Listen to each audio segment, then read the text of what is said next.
February 27ರಂದು ಸಂಜೀವಿನಿ ಜೀವರಕ್ಷಕ ಪ್ರಶಸ್ತಿ ಪ್ರದಾನ ರಂಗಸ್ವಾಮಿ ಇಂಗಳದಾಳ.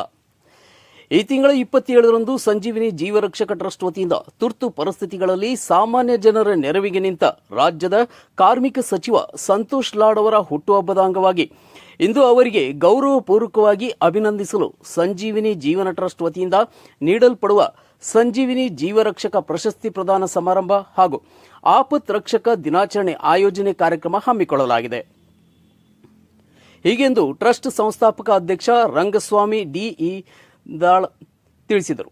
ಗುರುವಾರ ನಗರದ ಜಿಲ್ಲಾ ಪತ್ರಿಕಾ ಭವನದಲ್ಲಿ ಸುದ್ದಿಗೋಷ್ಠಿ ಉದ್ದೇಶಿಸಿ ಮಾತನಾಡಿರುವ ಅವರು, ಕಳೆದ 3 ವರ್ಷಗಳ ಹಿಂದೆ ಕೋವಿಡ್ದಿಂದೀಚೆಗೆ ಚಿತ್ರದುರ್ಗದಲ್ಲಿ ಸಂಜೀವಿನಿ ಜೀವರಕ್ಷಕ ಟ್ರಸ್ಟ್ ಸ್ಥಾಪಿಸಲಾಯಿತು. ಕೋವಿಡ್ ಕಾಲದಲ್ಲಿ ಕೊರೋನಾ ವಾರಿಯರ್ಸ್ಗಳಾಗಿ ಹಲವಾರು ಕಾರ್ಯಕ್ರಮಗಳನ್ನು ಹಮ್ಮಿಕೊಂಡು ನೂರಾರು ಜನರ ಜೀವ ಉಳಿಸಿದೆವು. ಹಾಗೆ ಎಷ್ಟೋ ವಾರಸುದಾರಿಲ್ಲದ ಶವಗಳನ್ನು ಸಂಕೋಚವಿಲ್ಲದೆ ಶವ ಸಂಸ್ಕಾರ ಮಾಡಿದ್ದೇವೆ.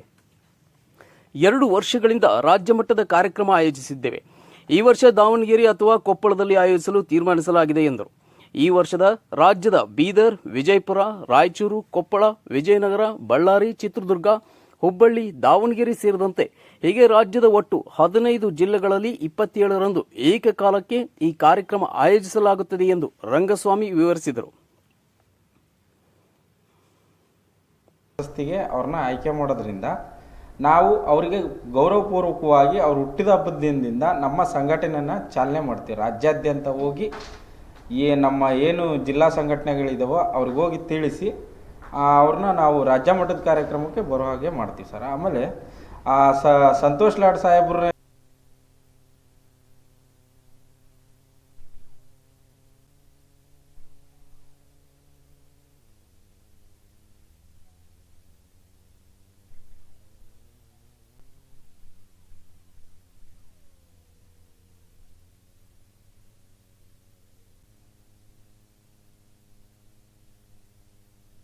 ಕಾರ್ಯಕ್ರಮಕ್ಕೆ ಬರುವುದಿಲ್ಲ.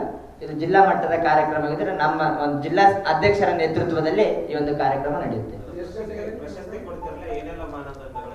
ಪ್ರಶಸ್ತಿಯಲ್ಲಿ ಇವಾಗ ನಮ್ಮ ಜಿಲ್ಲಾ ಮಟ್ಟದಲ್ಲಿ ಪ್ರಶಸ್ತಿಯ ಮಾನದಂಡಗಳಂದ್ರೆ ಪ್ರತಿಯೊಂದು ಕ್ಷೇತ್ರದಲ್ಲಿ ಪತ್ರಿಕಾಗೋಷ್ಠಿ ಕರೆದಿರೋ ಉದ್ದೇಶ, ನಾವು ಪ್ರತಿ ವರ್ಷದಂತೆ ಸಂಜೀವಿನಿ ಜೀವರಕ್ಷಕ ಟ್ರಸ್ಟ್ನಿಂದ ರಾಜ್ಯ ಮಟ್ಟದ ಒಂದು ಕಾರ್ಯಕ್ರಮನ ಮಾಡ್ತೀವಿ. ಆ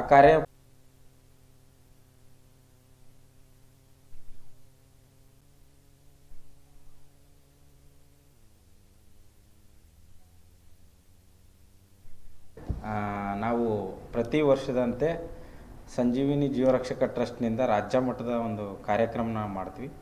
ಆ ಕಾರ್ಯಕ್ರಮದಲ್ಲಿ ಮತ್ತೆ ನಾವು ಏನಂದರೆ ರಾಜ್ಯ ಮಟ್ಟದ ಪ್ರಶಸ್ತಿ ಘೋಷಣೆ ಮಾಡೋದಕ್ಕಿಂತ ನಮಗೆ ಈ ತುರ್ತು ಪರಿಸ್ಥಿತಿಗಳಲ್ಲಿ ಯಾರು ಸೇವೆ ಮಾಡಿರ್ತಾರೋ ಆ ಥರ ಗುರುತಿಸಿ ಅವರ ಹೆಸರಿನಲ್ಲಿ ನಾವು ಸಂಜೀವಿನಿ ಜೀವರಕ್ಷಕ ಪ್ರಶಸ್ತಿ ಪ್ರದಾನ ಮಾಡ್ತೀವಿ.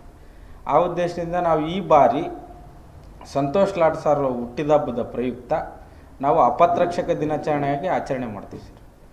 ಅಪತ್ರಕ್ಷಕ ದಿನಾಚರಣೆ ಯಾಕೆ ಆಯ್ಕೆ ಮಾಡ್ತೀರಾ ಮತ್ತು ಆ ರಾಜ್ಯ ಮಟ್ಟದ ಕಾರ್ಯಕ್ರಮಕ್ಕೆ ಏನು ಸಂಬಂಧ ಅಂದರೆ, ಅವರಿಗೆ ಸಂಜೀವಿನಿ ಜೀವರಕ್ಷಕ ಪ್ರಶಸ್ತಿಗೆ ಅವ್ರನ್ನ ಆಯ್ಕೆ ಮಾಡೋದ್ರಿಂದ ನಾವು ಅವರಿಗೆ ಗೌರವಪೂರ್ವಕವಾಗಿ ಅವ್ರು ಹುಟ್ಟಿದ ಹಬ್ಬದ ದಿನದಿಂದ ನಮ್ಮ ಸಂಘಟನೆಯನ್ನು ಚಾಲನೆ ಮಾಡ್ತೀವಿ. ರಾಜ್ಯಾದ್ಯಂತ ಹೋಗಿ ನಮ್ಮ ಏನು ಜಿಲ್ಲಾ ಸಂಘಟನೆಗಳಿದಾವೋ ಅವ್ರಿಗೆ ಹೋಗಿ ತಿಳಿಸಿ ಅವ್ರನ್ನ ನಾವು ರಾಜ್ಯ ಮಟ್ಟದ ಕಾರ್ಯಕ್ರಮಕ್ಕೆ ಬರೋ ಹಾಗೆ ಮಾಡ್ತೀವಿ ಸರ್. ಆಮೇಲೆ ಸಂತೋಷ್ ಲಾಡ್ ಸಾಹೇಬ್ರ ಯಾಕೆ ನಾವು ಅಪತ್ರಕ್ಷಕ ದಿನಾಚರಣೆ ಆಚರಣೆ ಮಾಡ್ತೀವಿ ಅಂದರೆ, ಆ ದಿನನ ಅವರು ಹಲವಾರು ಸಾರಿ ತುರ್ತು ಪರಿಸ್ಥಿತಿಗಳಲ್ಲಿ ಹಲವಾರು ಸೇವೆಗಳನ್ನ ಮಾಡಿದ್ದಾರೆ. ಅಂದರೆ ಕೇರಳದಲ್ಲಿ ಇರ್ಬೋದು, ಮತ್ತು ಒರಿಸ್ಸಾದಲ್ಲಿರ್ಬೋದು, ಮತ್ತು ಕೇದಾರನಾಥದಲ್ಲಿ ಗುಡ್ಡ ಕುಸಿದಾಗ ಇಮಿಡಿಯೇಟ್ಲಿ ಕರ್ನಾಟಕ ಸರ್ಕಾರ ಇವರೇ ಒಳ್ಳೆಯ ನೇತೃತ್ವ ವಹಿಸಿದರೆ ಅಲ್ಲಿರಂತರ ಯಾರು ಕಷ್ಟಕ್ಕೆ ಒಳಗಾಗಿರ್ತಾರೋ ಅವ್ರನ್ನ ಸೇವೆ ಮಾಡೋಕ್ಕೆ ಇವರು ಪ್ರಬಲರಿದ್ದಾರೆ ಅಂತ ಸರ್ಕಾರನೇ ಅವ್ರನ್ನ ಸರ್ಕಾರದ ನೇತೃತ್ವ ವಹಿಸಿ ಕಳಿಸಿದ್ರಿಂದ ಅವ್ರನ್ನ ಆಯ್ಕೆ ಮಾಡ್ಬೇಕಂತ ನಾವು ಮಾಡಿದ್ದೀವಿ ಸರ್. ಆದ್ದರಿಂದ ನಾವು ಇದೇ 27ನೇ ತಾರೀಕು ನಮ್ಮ ಇಲ್ಲೇ ಬೀದರ್ನ ಅಲ್ಲಿ ಯಾವುದಂಥದ್ದು ಕರ್ನಾಟಕ ಸಾಹಿತ್ಯ ಅಕಾಡೆಮಿ ಭವನದಲ್ಲಿ ಅವರು ಹುಟ್ಟಿದ ಹಬ್ಬನ ನಾವು ಅಪತ್ರಕ್ಷಕ ದಿನಾಚರಣೆ ಆಯ್ಕೆ ಮಾಡೋದ್ರ ಮುಖಾಂತರ ನಾವು ಚಾಲನೆ ಕೊಟ್ಕೊಂತೀವಿ ಸರ್. ರಂಗಸ್ವಾಮಿ ಅವರು ಹೇಳಿದಂಗೆ ಸಂಜೀವಿನಿ ಜೀವರಕ್ಷಕ ಟ್ರಸ್ಟ್ ಪ್ರತಿ ವರ್ಷ ರಾಜ್ಯದಲ್ಲಿ ಒಬ್ಬರಿಗೆ ಒಂದು ರಾಜ್ಯ ಮಟ್ಟದ ಪ್ರಶಸ್ತಿಯನ್ನು ಕೊಡಲ್ಪಡುತ್ತದೆ ಈ ಒಂದು ಸಂಜೀವಿನಿ ಜೀವರಕ್ಷಕ ಟ್ರಸ್ಟ್ ವತಿಯಿಂದ. ಈ ಬಾರಿ ನಮ್ಮ ಘನವೆತ್ತ ರಾಜ್ಯ ಸರ್ಕಾರದ ಕಾರ್ಮಿಕ ಸಚಿವರಾದಂತಹ ಸನ್ಮಾನ್ಯ ಶ್ರೀ ಸಂತೋಷ್ ಲಾಡ್ ಅವರ ಹುಟ್ಟುಹಬ್ಬದ ಪ್ರಯುಕ್ತವಾಗಿ ಅವರ ಹುಟ್ಟುಹಬ್ಬದ ದಿನವನ್ನು ಆಪತ್ ರಕ್ಷಕ ದಿನಾಚರಣೆಯನ್ನಾಗಿ ಆಚರಣೆ ಮಾಡ್ತಾ ಇದ್ದೀವಿ ಈ ಸಂಜೀವಿನಿ ಜೀವರಕ್ಷಕ ಟ್ರಸ್ಟ್ ವತಿಯಿಂದ. ಅದರಲ್ಲಿ ವಿಶೇಷವಾಗಿ ಈ ಒಂದು ಕಾರ್ಯಕ್ರಮ ಅವರ ಹುಟ್ಟುಹಬ್ಬದ ದಿವಸ ಇಡೀ ರಾಜ್ಯಾದ್ಯಂತ ಎಲ್ಲ ಜಿಲ್ಲೆಗಳಲ್ಲಿ ಆಪತ್ ರಕ್ಷಕ ದಿನಾಚರಣೆ ಜೊತೆಗೆ ಆಯಾ ಜಿಲ್ಲೆಗಳಲ್ಲಿ ನಿಸ್ವಾರ್ಥವಾಗಿ ಸಮಾಜದ ಏಳಿಗೆಗಾಗಿ ಪ್ರತಿಯೊಂದು ಕ್ಷೇತ್ರದಲ್ಲಿ ವೈದ್ಯಕೀಯ ಕ್ಷೇತ್ರ ಆಗಿರ್ಬೋದು, ಶಿಕ್ಷಣ ಕ್ಷೇತ್ರ ಆಗಿರ್ಬೋದು, ಪೊಲೀಸ್ ಇಲಾಖೆ ಆಗಿರ್ಬೋದು, ಕಾರ್ಮಿಕ ಇಲಾಖೆ ಆಗಿರ್ಬೋದು, ಪ್ರತಿಯೊಂದು ಆಯಾ ಕ್ಷೇತ್ರಗಳಲ್ಲಿ 15 ಜನ ಸಾಧಕರನ್ನು ನಾವು ಸಂಜೀವಿನಿ ರತ್ನ ಪ್ರಶಸ್ತಿ ಅಂತೇಳಿ ಜಿಲ್ಲಾ ಮಟ್ಟದಲ್ಲಿ ಅದೇ ಒಂದು ದಿವಸ ನಾವು ಈ ಒಂದು ಕಾರ್ಯಕ್ರಮವನ್ನು ಹಮ್ಮಿಕೊಂಡಿದ್ದೇವೆ.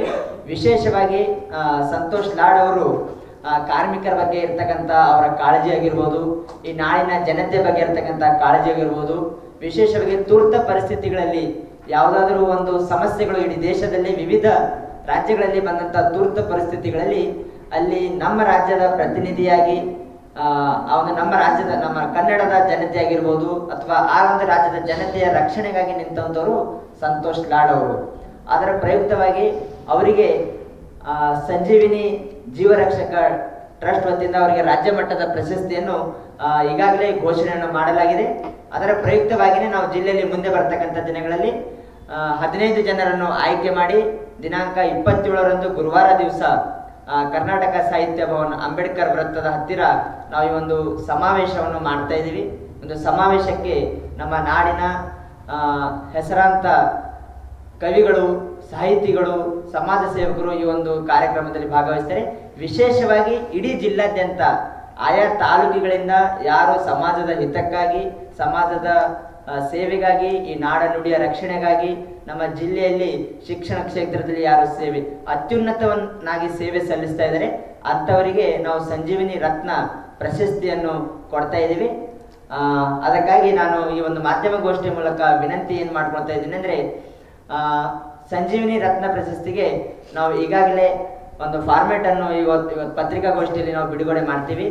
ಇದಾದ ನಂತರ ಅವರು ಆಸಕ್ತಿ ಇರೋರು ಈ ಒಂದು ಪ್ರಶಸ್ತಿಗೆ ಅರ್ಜಿ ಹಾಕ್ಬೋದು ಅಂತ ಹೇಳಿ ನಾವು ವಿನಂತಿ ಮಾಡ್ಕೊಳ್ತಾ ಈ ಒಂದು ಸಮಾವೇಶಕ್ಕೆ ನಮ್ಮ ಜಿಲ್ಲೆಯ ಎಲ್ಲ ಯುವಕರು, ಕಾರ್ಮಿಕ ಬಂಧುಗಳು ಹೆಚ್ಚಿನ ಸಂಖ್ಯೆಯಲ್ಲಿ ಬಂದು ನಮ್ಮ ಈ ಒಂದು ಕಾರ್ಯಕ್ರಮವನ್ನು ಯಶಸ್ವಿಗೊಳಿಸಬೇಕಾಗಿ ವಿನಂತಿ ಮಾಡ್ಕೊಳ್ತಾ ಇದ್ವಿ.